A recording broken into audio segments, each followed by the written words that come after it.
Accelerated by Compass is the premier accelerator program for Bitcoin mining sites at any stage of development. Our managed services provide expert guidance in site procurement, construction, energy agreements, and mining operations. Compass helps clients meet timelines and expectations for operational excellence, from greenfield to retrofits and everything in between. Don't just mine, excel. Visit compassmining.io now to discover how Accelerated by Compass can power your success. Are you a retail or institutional investor interested in Bitcoin mining companies? The Miner Mag brings you free data and analysis from all major NASDAQ-listed Bitcoin mining operations to know who stands out. Check out visualized metrics and data-dependent stories at theminermag.com. Let's dive into it. Welcome to the Mining Pod. The Coin Dad made it. I'll take these off so I can see better. I'm glad that I'm here, man. Yeah, it's about time. Yeah. We've been talking about this for what, 2 years? Yeah, it's been a bit. Yeah. So we got it done. We'll have it done at the end of the show in 45 minutes, an hour. Here, man. No, for sure. I want to hear all about the Bitcoin mining journey. I want to hear about the museum. I want to hear about what you're up to now. I mean, I see you at every conference. I feel like you're kind of like a cultural figure in Bitcoin mining at this point. So yeah, let's just start with like the top, and then we also got to hear about like the rap history in Africa and all this stuff. So there's a lot to dig into with this. You about that. I think you did. I did. I saw some photos a while ago. But yeah, you can kind of start where if you want to do Bitcoin mining or like outside Bitcoin mining that got you there. I'll let you tell your story how you want. I guess maybe from the beginning, because I don't think anybody's ever heard my story from the beginning. So I'm actually an immigrant. I'm not American. A lot of people don't know that. I was just 10 years old when I moved from Germany. My mom's Romanian, so I actually speak German, and Romanian is my first languages, and then came to the U.S. and learned English from scratch. I got my green card, and by the time I turned 18, my dad couldn't help me anymore with the paperwork. I was on my own, so I ended up joining the U.S. Army to serve the United States military for me to speed up the process, because they have a program where they can help you get your citizenship if you serve the country. So I did that, got my citizenship, and ended up going to Iraq and Afghanistan and to Dubai and Bahrain and Qatar and 5 countries in the Middle East for almost 8 years, DOD after the Army. Yeah. Most of it was all logistics, truck driving, convoy commander, moving supply routes from military base to military base in war zones. But I was also like a liaison between the German army and the Romanian army that was actually out there supporting the U.S. Army in Afghanistan. So, because you spoke the languages? Right. So I was kind of like, we scratch each other's backs, because sometimes supplies don't come out fast enough, and the Germans might have something we need, and then we have something they need, and we just scratch each other's backs, and that's where I step in and make those runs. But then I met my wife in the war zone. Oh, really? Yeah, she was a staff sergeant in the Army. So we actually got bombed in 2012 in Shindan, Afghanistan. So there's not many people in the world that say they've been to war with their wife, literally. But that obviously something like that gives you a special bond. Yeah. But after that, we came home and got married, a little tiny beach wedding, cheap one. She didn't want nothing extravagant, because she doesn't believe in blowing a bunch of money on her first day, because we wanted to focus on better things for the future. But I remember that time, the moment where we went to go look for her ring, and I need some boots for work, because I found a job as a oil tanker in West Texas, in Midland, Odessa, for me to push oil tankers, because I got a CDL. Tough job. Yeah. So I'm looking in Sears. Back then, Sears was still around. Yeah. And they have this boot section, and next to that is a little kiosk where they sell jewelry. So I'm looking at boots, and my wife's looking at wedding ring, and I didn't really see her do all that. And it was a Sunday after lunch, and I had no clue that for 2 hours they had a 75% off sale. And we just so happened to be there within the 2-hour time frame. And then she looked at the ring, and it was like $1,500, but with the drop, it went to like $350. I forgot, $300 to $400 or something like that. And then I told him, like, are you sure that's what you want for a wedding ring? That's pretty cheap. Yeah. She said, and I never forget this, she said, with the money I save, I would rather buy a washer and dryer when we would get to our place. I was like, man, let's get married tomorrow. Found me a good woman. But we started off actually living in somebody's garage. We had nothing. we literally started from the bottom. So we were in San Angelo, Texas, while I was pushing oil around the state. So all this kind of ties in to today, you know. I can already see actually some ties. That's cool. Yeah, so pushing 14, 16-hour days. Like I went to work when it was dark, come home when it was dark. It was actually not good on our new marriage. My wife's alone inside of a garage turned efficiency. You know, I come home, she's asleep in the bed, and I see that she made a little tiny 2-foot Christmas tree for our first Christmas together, but she was so stoked about it because this is her first time away from home doing her own thing. And this was us, you know, it was our first year, our first moment together. Yeah, that's really sweet. It's like the kitchen is here and you can just walk 5 feet that way and go to the bathroom and 7 feet that way to get to the bed, and everything was all just in one room. Oh. But things weren't really working out for us in Texas, so we literally just got a little 8-foot U-Haul truck, hooked it up to my Suburban that I had back then, and we had no clue where we're going to go. She has ex-military background with a master's and bachelor's degree, and this was during the Obama era when he sequestered a lot of the military jobs off base. So it was difficult to find a job. But we hit I-10 and we just drove east. And then we ended up in Fayetteville, North Carolina at the Army base, thinking that we can get some kind of a DOD job on base. And as soon as we got there, the very next day, like 500 people lost their jobs, and they're walking off base while we're trying to get on base to get a job. I'm like, this is not going to work. Yeah. And then we're in the hotel trying to figure out what to do. And all of a sudden, this dude gets shot and killed out in the parking lot in the hotel next to us. So that was our sign to say, get the heck out of here. Let's keep moving. So I went on Google and I was like, safest places in North Carolina. And then like Cary and Garner showed up, which is close to Raleigh. Yeah. And we get up there and find a little weekly hotel. And I took my little 8-foot trailer, U-Haul trailer, and wrapped it with chains around a tree just so I can take my truck and move around looking for jobs while we're in this weekly stay. And sure enough, I found a 28-foot box truck delivery job. And my wife got a job working at a hospital. And things started to turn around for us a little bit, got a little duplex. Yeah. But the job that I had wasn't paying very well. So I was trying to do some side gigs. So I'm on the internet trying to figure out how do I make money on the side. And all of a sudden this, I don't remember how, but I guess from just searching that, Banking on Bitcoin, the documentary from Charlie Shrem popped up. No way. So mind you, in 2013, I heard of Bitcoin. It was the first time I heard of Bitcoin. The story is so cool, by the way. And I had, at that time, in my mind, it was monopoly internet money for geeks. That was my first thought about Bitcoin. Yeah. Then I hear it again or see it again through this documentary, and I watch the documentary, and Charlie Shrem was kind of like my initial idol for the Bitcoin world, you could say. That took me down the rabbit hole.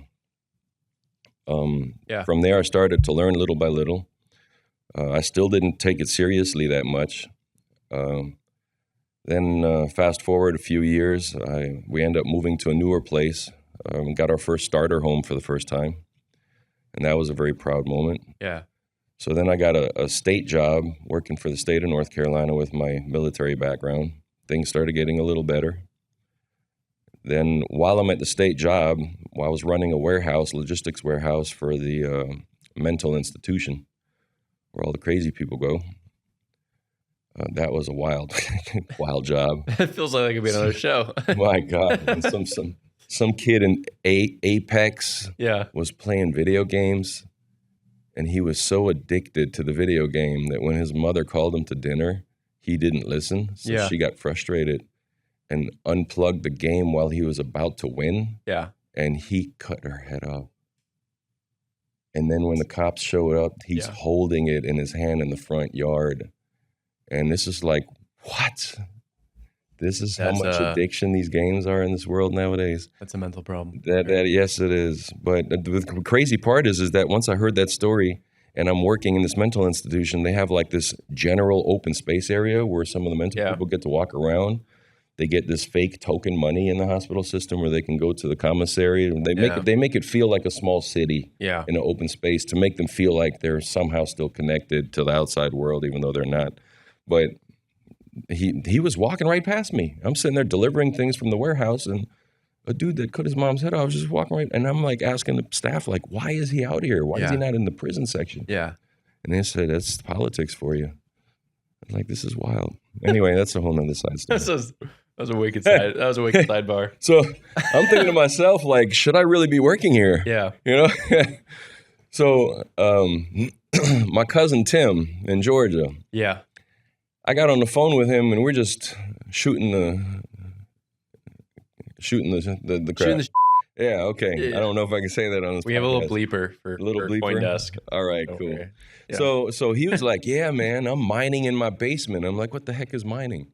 Yeah. So he was like telling me over the phone, trying to explain to me how mining is associated to the Bitcoin that I've already been learning about. And then he ends up sending me, it was an old D3 dash miner that he wasn't using anymore. He was on to S9s and moving on to bigger and better things. And he literally built out, I went to his house to go look at the stuff drove down to Atlanta, and his whole basement had like huge fans in the windows.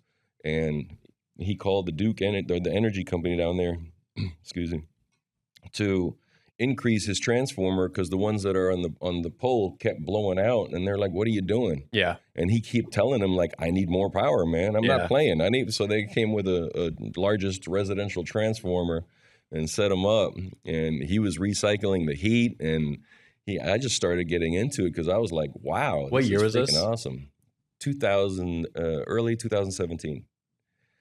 So now I'm playing and tinkering with my own miner that he shipped me in the mail, and he's over the phone telling me how to log into the UI, how to get it hooked up onto a pool, and then as soon as I get it plugged in, and I'm like, damn, this shit's loud. Yeah, and my wife is like, what the hell is that? Yeah. So my wife was upset about the noise, and she don't know what I'm doing. She don't understand anything about what's going on at this point. She's been through everything with you, including a bombing Afghanistan. Yeah, yes. Oh, and man, she's been through a lot with me. In the competitive world of Bitcoin mining, one name stands out: CleanSpark, America's Bitcoin miner. At CleanSpark, efficiency isn't just a goal, it's our standard.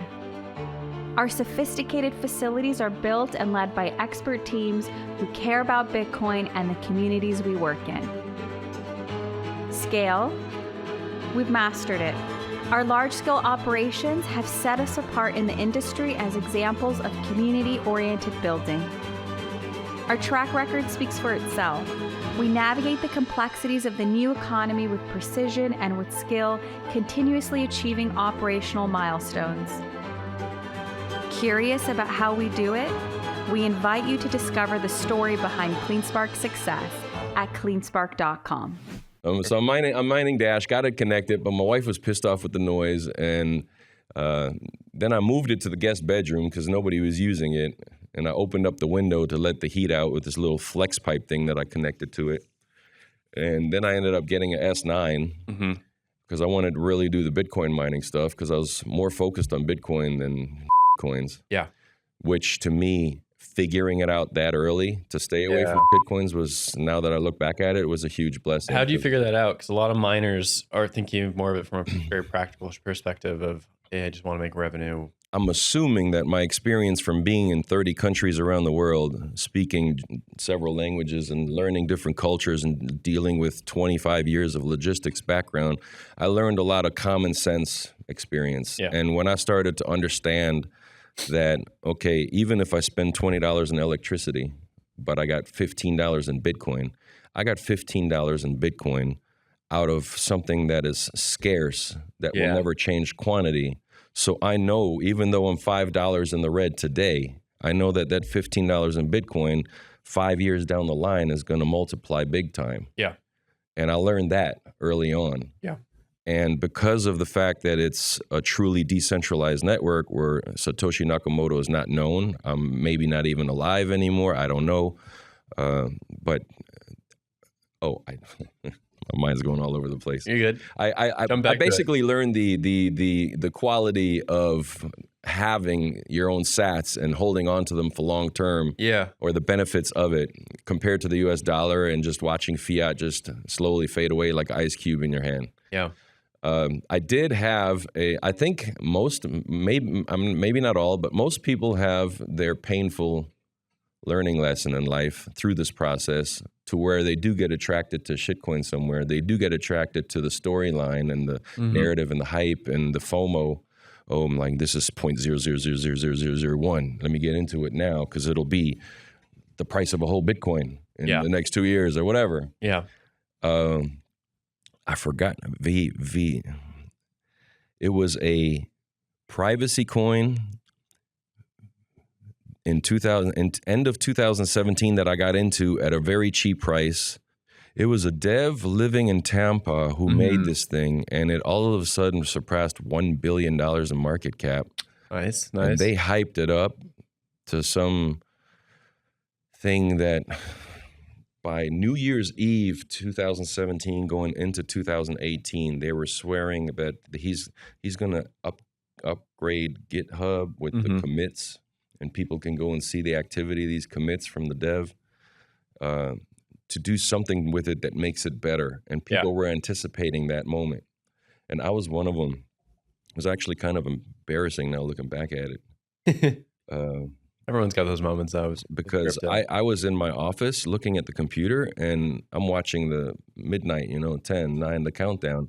And I can hear my family and all of my people downstairs in the living room doing the countdown, celebrating, and I'm not with them.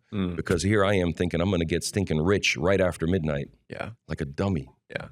And midnight happens, and nothing happened.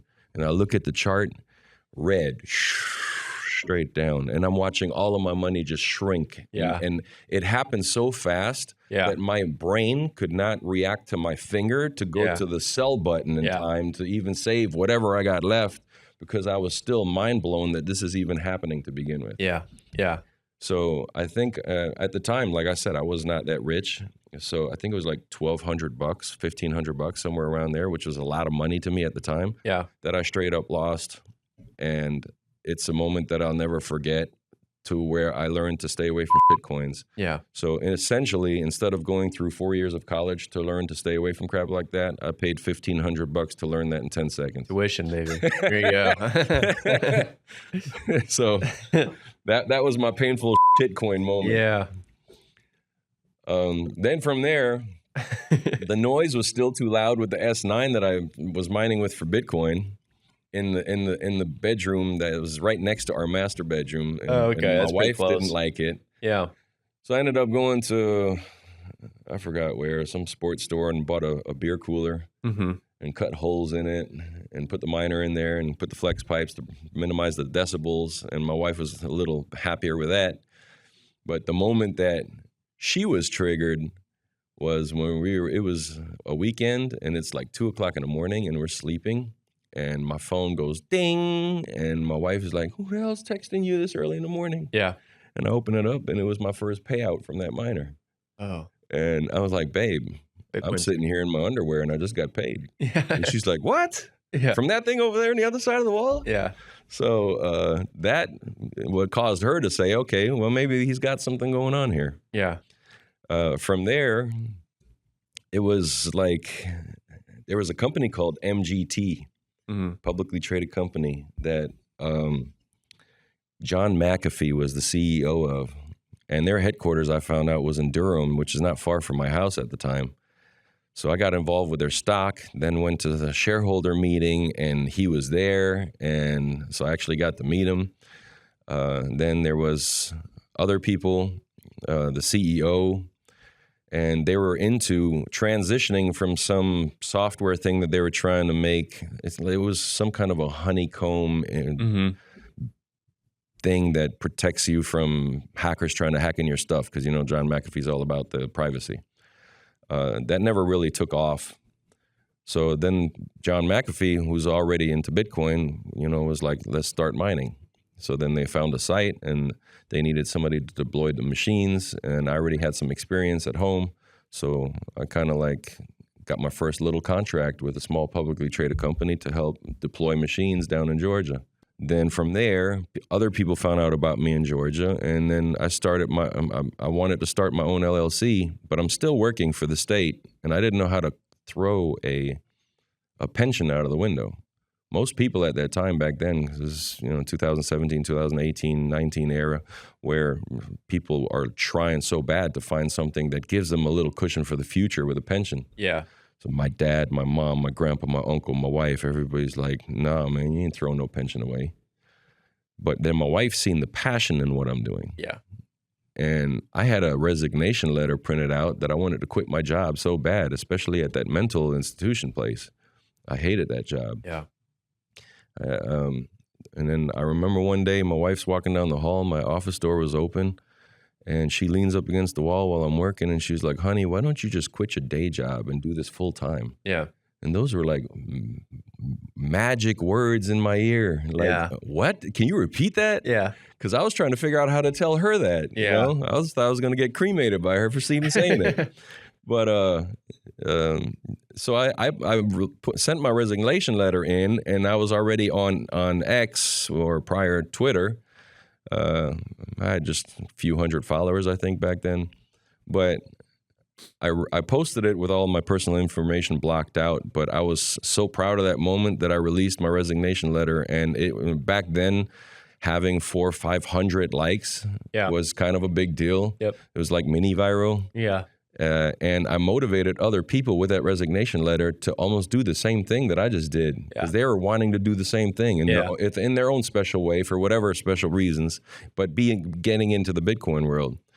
And so I started getting comments on there like, man, you're motivating me to do the same thing. Thank you for sharing this. And that was like almost confirmation for me that I'm probably doing the right thing here. Yeah. And then the next day, all I felt was fear. My cushion is gone. Yep. I don't have a pension, 401k and all that bull crap, which is a bunch of crap anyway nowadays. It was like, it hit me like, damn. Yeah. My cushion is gone. My future is gone. And now I'm on my own. Yeah. But that fear was what pushed me and motivated me to succeed. Yeah. And I hit the ground running, and there was many nights, many moments from doing project deployments. Like from there on, the word of mouth spread to where I started working, like, shout out to Russell, Core Scientific. They hired me for the Georgia site, the Kentucky site, the North Carolina Marble site. So I got to see all their sites, and I've deployed, I think, over 20,000 machines for them with a team that I put together. Yeah. I was there in the data center outside of Atlanta. Yeah. Pre-CleanSpark, where it was just a normal data center that a friend of mine, Greg, owned with some other people. Then something happened to where that fell apart. Then somebody from South America came and bought it all. They built it back up. They ended up selling it to CleanSpark.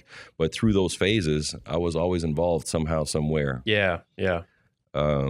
And then me and my cousin were like, let's get into something new or try something new. Because my cousin's very smart. He's got degrees and stuff in IT, and he knows electrical background. So we decided this was the era where more people wanted containers. So we decided to design our own containers. And he got some expert that does welding, and we found containers, and we came up with a great, straight, easy blow-through design. And I learned a lot through that process with containers. I've seen other models where you make air bend around corners or make it go up, and then you have hot pockets because it's not getting enough air to the bottom shelf or the top shelf. Yeah. So we figured out that the straight blow-through design is basically the best, because you make a large fan and you keep it all even. And as long as the miners are happy, CFM is the biggest key that move the heat away from chips. So we designed something that was pretty bulletproof and ended up selling 40 megawatts worth of containers to CleanSpark. That was a pretty proud moment for us too. Yeah. And the proudest moment was when we completed the order. We were 3 days ahead of schedule. And from all the other manufacturers out there, I've never heard of anybody being on time with delivering their containers. So that was one proud moment. The second proud moment is that we had in part of the contract, we had a 12-month warranty associated with them. and we have not a single phone call from any of the 40 containers for the whole 12 months from CleanSpark. Go. So you went from Bitcoin mining deployment to the core and others, and also into manufacturing. Yeah, I went up north with Northern Data. Yeah. I got contracted through them in North Dakota.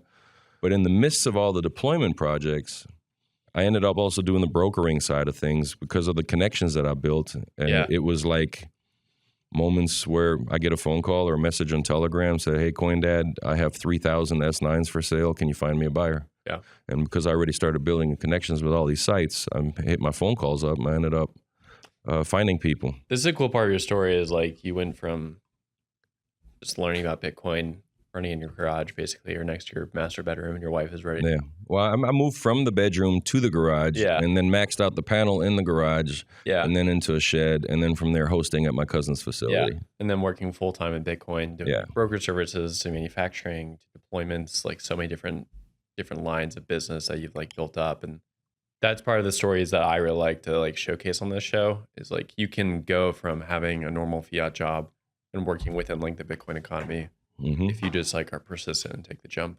So that's just want to like shout that out. But from those 3 different things that you've kind of mentioned, what did you enjoy the most? Manufacturing, brokering, deployments, or anything else with that mining that you kind of liked? I've deployed so many miners that I actually started getting, what do they call it, trigger finger? My finger started locking up. Yeah. I started actually seeing wear and tear on my body from it. Yeah. My back's already messed up from the war zone in Afghanistan. There was a moment where there was some shooting. Somebody on the base got shot, and when that happens, they go into blackout mode.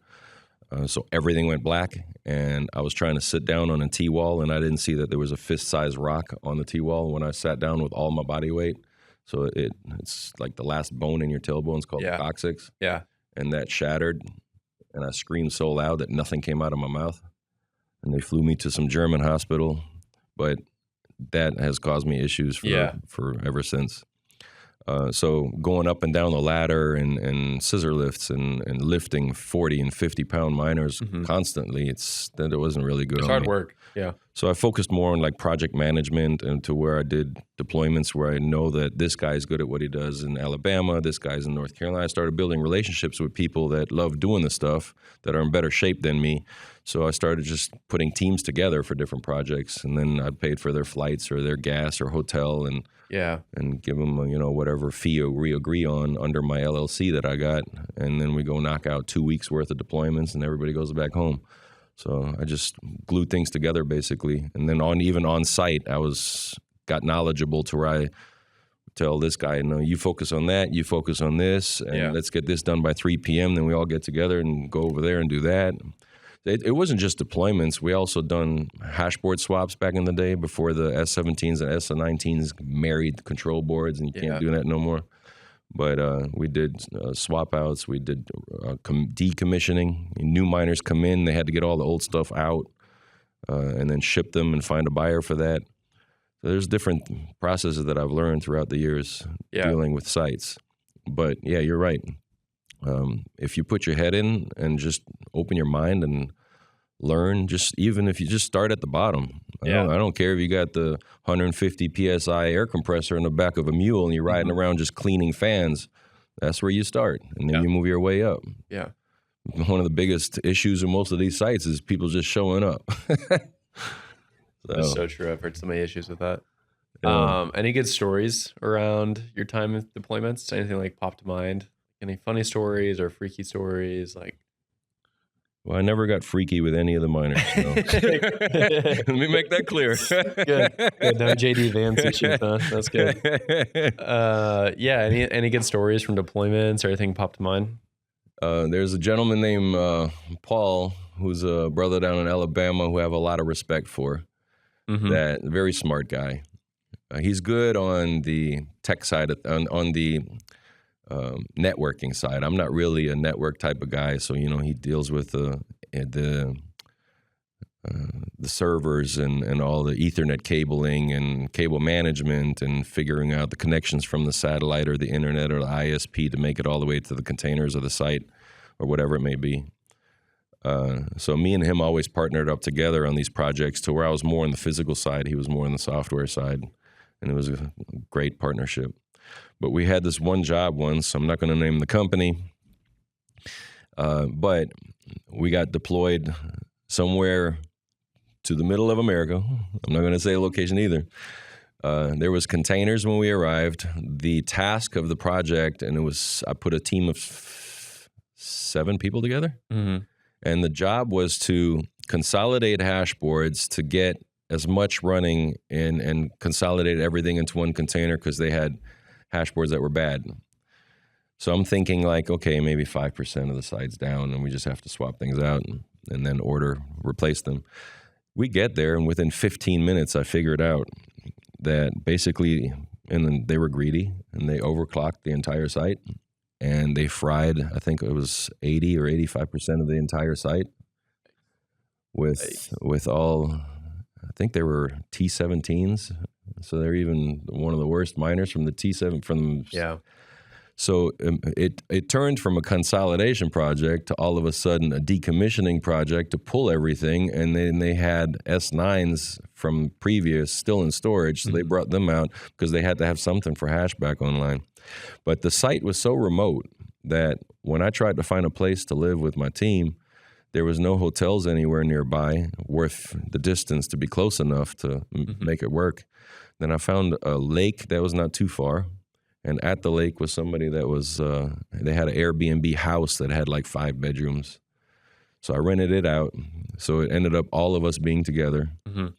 And we've already done projects before with everybody in the team. So we built relationships. Everybody pretty much knows each other. But what was so cool about this project is that it was so remote in this Airbnb that there was no internet service and no cell phone service. And peaceful.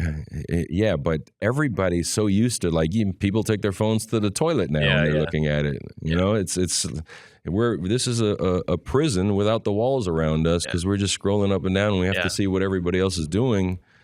So what ended up happening is because we had no access to the outside world, that every time we get off the project and we make it back to the Airbnb, we're staring at each other. The first day was kind of difficult because we're staring at each other. Nobody knew what to do because everybody's used to being on their phone. Then a deck of cards comes out. Then a bottle comes out. Then one dude is like, well, I'm good at making cookies. He went in the kitchen and started baking cookies. Well, I'm good at cooking regular food. So we ended up going grocery shopping and buying regular food with chicken and beef. And one dude was like, I'm a good barbecue. So they lit up the grill the next day. Yeah.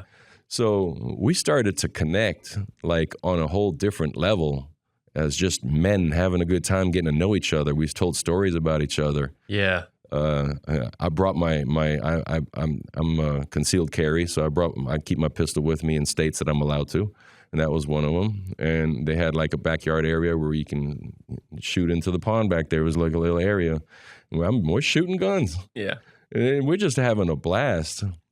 So that was a memorable moment, but that moment also helped me realize how important it is to sometimes put this phone down, put it away, really especially important. if you're near your loved ones, your wife, kids, whatever, and focus on them and actually pay attention. Yeah. Not just partially attention because your phone is still near you, but like my wife and I actually have this bag where you put your phones in, you have no signal. I forgot the name of that bag. It was like the Faraday thing. Yeah, Faraday thing. It's actually right under the coffee table in the living room. Oh, that's awesome. Yeah. So we throw our stuff in there and then put it away and put it on silent so we can actually have one-on-one conversations without being interrupted, or for any AI or that crap the list does too, because I'm tired of the ads. That is the funny thing about Bitcoin mining is like a lot of people in Bitcoin mining are very anti-tech. They like the fact that they can make a living on this tech. Let's talk about the mining museum though. I definitely want to like dig into like why and how a huge project, really a big undertaking and important for Bitcoin, but like how did that come about and where is that now? So the LLC that I built where I was doing everything that I just mentioned, part of that process is I had a shop that I was renting out. It was like 3,000 square feet, wasn't that big.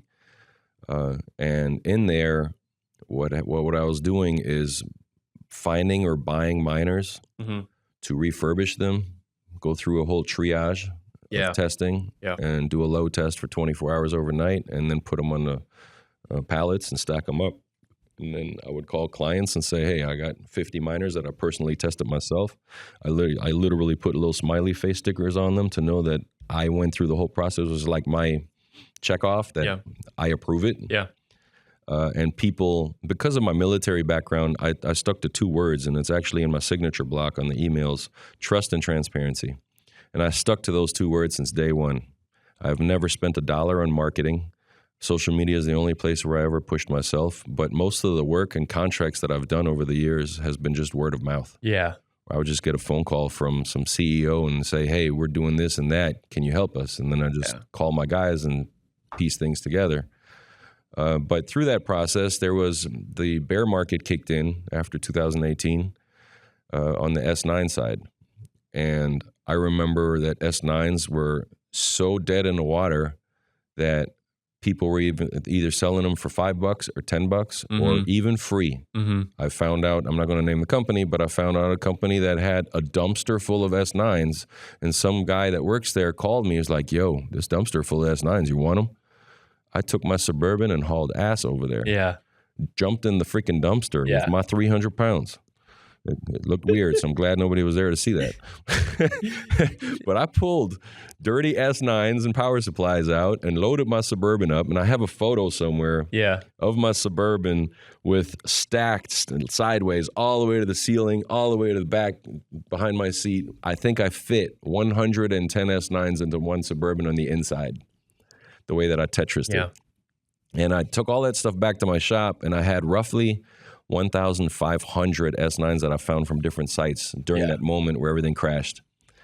And for something in me told me that these are like cats. They got 9 lives. Yeah. Something told me that something's going to happen in the near future where they're going to be valuable again. And sure enough, it was like a year gap, but in that year, I ended up hiring some high school kids from the local school and kind of kept them off the streets and taught them something new. So I had them doing the SD, the slots on the control boards, testing them, then the hash boards, cleaning them and testing them. I had this whole triage with 3 kids set up, high school, 17, 18-year-old kids. And through their whole summer, I was paying them. So they're happy that they're doing something, they're making money, and they're learning a new skill. And then I had pallets of S9s with power supplies that were all tested with my little happy sticker on them, ready to go. And then that winter, Bitcoin took off. And I ended up selling stuff that I got for free. I think it was somewhere between $200 to $250 per miner for 1,500 machines that I fixed. Nice work. That it was a lot of work through that summer, but it was a nice payout at the end of the year. Yeah. So it was worth it. Do you think the same thing happens with S19s? Well, I mean, if CleanSpark and these guys keep buying all these miners, I don't know. Yeah. The Terahash global it's crazy. I think it's different this time. Yeah, it does feel a little bit different. But through that process, to answer your question, through that process, there was other clients with other miners. And one night I'm just sitting in my shop drinking a beer, and I look up on my shelf and I see like 5, 6 different models sitting up there. And I'm like, oh, cool. I got a little collection, because they didn't want their stuff back because it was a dead market. So I ended up just cleaning them, and I made a new shelf and I lined them up. And then I started searching on eBay, and $20 here, $40 here, $100 there, different miners that I've never seen before. I just bought them. As long as they're SHA-256, that's all I cared about, that they were mining on SHA-256. Yeah. And a few months passed by, I'm up to 25, 30 miners. So then I went online with the thought of, okay, some of these are rare. Maybe a museum will want them. So I looked up Bitcoin Mining Museum or Bitcoin Museum in general, and nothing popped up. Crickets. So I'm like, wow, nobody's preserving the history here? Mm-hmm. And that's when it dawned on me, then, I mean, why don't I be the first person? Yeah. So I found a niche that nobody in the world is doing. And then I started to talk to OGs like Gerald from HM Tech, who's been around since 2012, Greg O, who's been around since 2011 and 10, Ian from Canada, who's been around since 2010, one of the first 50 Bitcoiner miners in the world, and Marshall Long, a lot of the OGs. And reaching out to them, they're like, oh yeah, I got this in my shed, I got this in my attic, and then more stuff started coming in. And a lot of it was me spending my own money, rather it was Bitcoin or fiat, to purchase things. A lot of the stuff I got off of eBay, some of it on Craigslist, some of it on them Chinese websites in Asia. Yeah. So I just started researching all over the world and collecting whatever I could. And then I started reading Bitcoin Talk to see what other models are out there from the very early days. So like 2013 to 2014 is like the Wild West of the history of Bitcoin mining, from the Avalon 1 probably up to the S3. Yeah. And everything in between that. There was a lot of cheating, there was scams, there was manufacturers that just collected money and never delivered. Butterfly Labs is hated from back then. But then I started to focus on that era, and then I found more OGs, and then I started building the website, and I found a dev, and I don't know, you know Parker. Mm-hmm. Parker has been amazing with the media side and helping to build the website. And so I got Parker, I got Tyler, and I got Lance. Lance works for Google, so he's a very, very smart guy. He knows building out an entire database because he deals with Google on that. All the electrical, all the internet stuff. And then Tyler is up in Canada. When I met him, he contacted me by saying, hey, I found some rare stuff up here that you don't have on your website. You want me to help you? And I was like, sure. And then the place was 3 hours away from his house. And then all of a sudden, he sends me photos with the miners in the trunk saying, hey, I just drove 6 hours to go get them for you. And I'm like, what? What a man. That was freaking badass, man. Yeah. And at that moment, I'm like, man, this guy is as dedicated as I am. Yeah. You got to be on this museum team. Yeah. And he, hands down, had no problem with it. So a lot of the guys are volunteering over time and contributing outside of their day jobs just in the evenings, sometimes as late as midnight or 1 a.m. doing stuff for the museum, adding all these miners that I was collecting. And then we started hitting up conferences, and it was from a small setup to a larger setup. And every single conference, more OGs showed up that we didn't know about that would see what we're doing. And they're like, well, I don't see this, and I got it. Yeah. Next conference, I don't see this, and I got it. Yeah. So we're just, every conference, we're adding on more. Then there's the moments where young kids showed up, 10, 12-year-old kids asking legitimate mining questions that wanted to know. So Lance and Tyler, I started naming them hashtorians. So they're the world's first hashtorians to educate people on the history of hash. But they're taking the time to educate these kids at the conferences. And then an old lady shows up and was asking questions. So it's like such a big, diverse people showing up. And it's a moment of when you walk around the corner and you see 125 machines all lined up in front of your face. Yep. It's a holy moment. Yeah. Because Bitcoin is something you can't touch and you can't see. So my museum is the only tangible part that exists. And if you're somebody that's like on the fence about wanting to get into Bitcoin and you walk into the conference and you see all that, you're like, you leave with a sense of reality. Like, wow, this is real. If there's that much history already. People are mind blown that this even exists when they see it. Now we're at 125 machines. We have not one but two of the world's first ASICs, and just as of 2 weeks ago, took me 4 years to get to this point. But I found an OG that's staying anonymous right now, and it took me 4 months of anonymous conversations back and forth with him. But we just received BTC FPGA. There was a short era back in the day, 6 months time frame, where FPGAs were the biggest things in sliced bread, and he made those miners. He only made like 900 of them, and he had 3 left in his garage. Yeah. And sold them. We agreed on a Bitcoin price, and he sold it to me, and it showed up, and I freaking freaked out, man, because I've been looking for a long time. This is older than the Avalon 1 that I have. That's crazy. Yes. He told me that he was mining solo 50 Bitcoin blocks in the first epoch on it. And then through the process of just getting to know him, like I didn't really believe him at first, but then he sent me screenshots of his October 5th, 2009 wallet. 15,000 Bitcoin, 21,000 Bitcoin, 18,000 Bitcoin. He did the math and it got him sick to his stomach, but he's supposed to have roughly $12 billion today.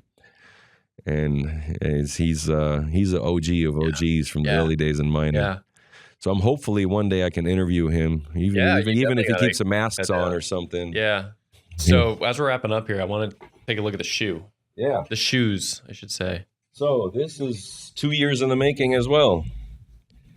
I found these online. Yeah. These are actually McLaren sneakers made by the McLaren car company with car parts. Yeah. Or the materials out of the car parts and that. Yeah. When I seen that they're Bitcoin orange and they were rare, they sold out in the first 10 minutes for the first edition batch. They showed up, and I'm like, what do I even do? I wear them to the conference or what? And then I had them with me at the conference, and then one of the first signatures, which was actually Luke Dasher, walked past my museum, and then I was like, you know what? I just might as well use these to get signatures. Yeah. So that's Luke Dasher, then Preston Syke, and then the biggest one back then, Adam Back. Yeah. And then I ended up seeing you in South Carolina for the Ocean release, and then Jack Dorsey was there, and got the Jack signature. His security guard, I spoke to him, and he hooked me up and texted me, and was like, all right, I got him alone now. You can come down with your shoe. So Jack met me privately in the lobby in the corner, and then signed that for me. You got Tone Vase, Samsung Mao, Max Kaiser, and yesterday I secured the big one. I got the big one. And so the funny thing is I actually approached Michael Saylor with this shoe in 2023 at a conference. Yeah. And security pushed me back. So the only thing I got was a selfie with him. That's the 3 seconds that I had with Michael Saylor on the way out the door. So but this time when I approached him, I think he probably remembered, because I also started off. So that was a funny moment yesterday. He's sitting in the front in the VIP on the main stage, and there was people by the VIP door waiting for him to come out, because they know when he leaves, he has to come through there. But he didn't want to deal with those people. He went under the rope when he left and went around the other side. Yep. So I don't know how fast my 300 pounds got over there that quick, but I actually managed to get between him and security while security was not looking, because they were looking at the door to get out. And I had my pen in my hand, had the shoe here, and then I had 2 cards right here in my upper pocket of Michael Saylor from the BTC card guys. Yeah. Aladdin and them. So here's the card right here. First one in the world. For all the cards, signed by Michael Saylor. It's a dope image. And it's serialized. So this is, who knows what this is. Yeah. I don't know. But then I got his signature. I don't know where the camera is. I guess that's it. Perfect. I got the UFC fighter Ben Askren, Alex Gladstein. They're history shoes. They're history shoes. You know? The only reason working on this movement. Only reason why I thought about doing this is because the museum doesn't make any money. Yeah. And I have overhead. Yeah. I have security. I have storage. I have stuff to deal with, the website to build up, the guys' time that are doing it. Even though they're volunteering, I still take care of them. So I come up with these things for me to auction on Scarcity or wherever to sell them, and then whatever money comes in goes to the museum to help us. Yeah. We're not a 503 whatever. I'm not a nonprofit, so I can't really do any of the donation stuff. Yeah. But well, what's next for the museum as we wrap up here? Because just curious what you're looking for. What I'm more looking miners for is I've already been in talks with BTC Inc. and the people on the team, including David Bailey. And hopefully we can come to an agreement. But I'm at the point with the museum where it's time for brick and mortar. Yeah. What's happening is that when I'm traveling with the trailer and I go 1,000 miles to Miami and 1,000 miles back, we got a flat tire. Yeah. The leaf springs hit the ground. Miners fell off the shelf. One of them broke. One conference, some drunk dude walked up, hit his elbow on the miner. It fell on the floor and broke. And I'm doing all this legwork for 4 years now, and I don't want it to just all disappear from somebody T-boning my trailer while I'm coming home, and it's all gone. Yeah, it's time for brick and mortar. Yeah. So I'm trying to find people that have the CapEx that can basically take the baton from me. Yeah. Well, if you're listening to this show. Yeah.